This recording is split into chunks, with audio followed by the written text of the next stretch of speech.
Surat cyber crime સેલે policy fraud મામલે એક આરોપીને ઝડપી પાડ્યો છે। પોલીસે આરોપી અમિત કુમાર ઠાકોરને દિલ્હી ખાતેથી ઝડપી પાડ્યો છે।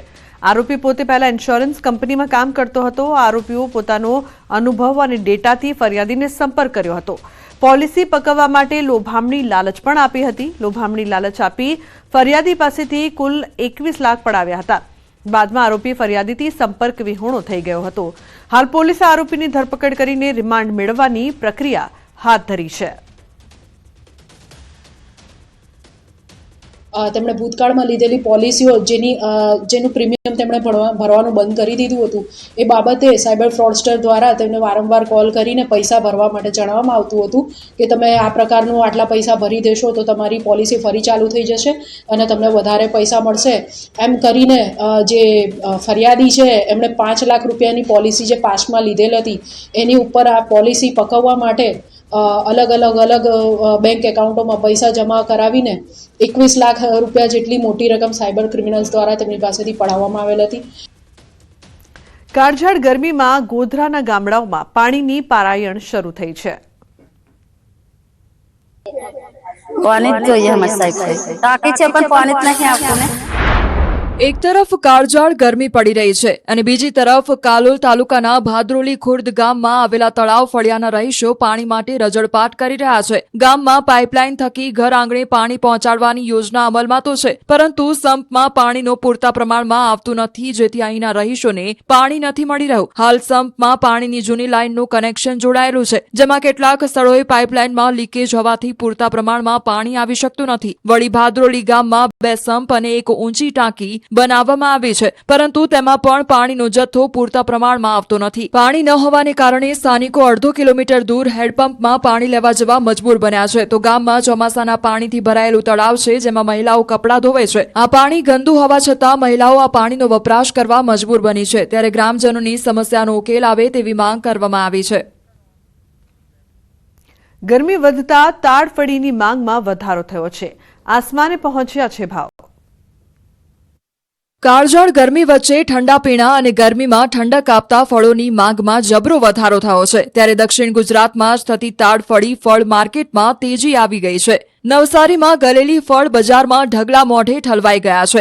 આ ફળને તાડફળીના નામે પણ ઓળખવામાં આવે છે, પરંતુ આ વખતે ગલેલીના ભાવ આસમાને ચડ્યા છે। આ વખતે વધેલા ભાવ ગ્રાહકોના ખિસ્સાની ગરમી વધારી દીધી છે। પહેલા જે ગલેલી 100 રૂપિયામાં 10 થી 12 નંગ મળતી હતી, તે હવે 100 રૂપિયામાં ફક્ત 8 નંગ મળે છે। ઉનાળામાં શરીરને રક્ષણ આપતા આ ફળને લોકો ઊંચા ભાવે ખરીદીને પણ ખાઈ રહ્યા છે, કારણ કે ગલેલીને ગરમીમાં રાહત આપતું અમૃત ફળ કહેવામાં આવે છે। આ ફળ તાડના ઝાડમાંથી મેળવવામાં આવે છે અને હવે ધીરે ધીરે તાડના ઝાડ ઉપરથી આ ફળ પાડતા મજૂરો મળવા પણ મુશ્કેલ બન્યા છે, જેથી ભાવમાં વધારો આવ્યો હોવાની સંભાવના છે।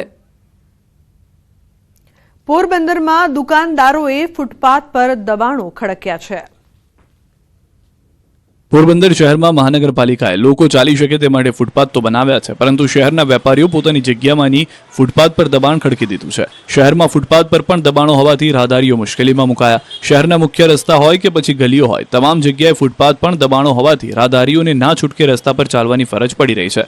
સૌથી વધુ ખરાબ પરિસ્થિતિ શહેરના મુખ્ય બજારોમાં જોવા મળે છે, કારણ કે અહીં સાંકડા રસ્તાઓ છે અને તેમાં પણ ફૂટપાથ બ્લોક હોવાથી બજારમાં ખરીદી કરવા આવતા લોકોને ફરજિયાતપણે રસ્તા પર ચાલવું પડે છે।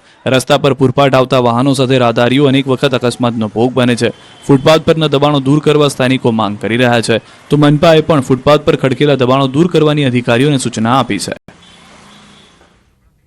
ખનીજનું ગેરકાયદે ખનન થતું અટકાવવા ગુજરાતમાં પ્રથમવાર મહેસૂલી ચોકી શરૂ થઈ છે।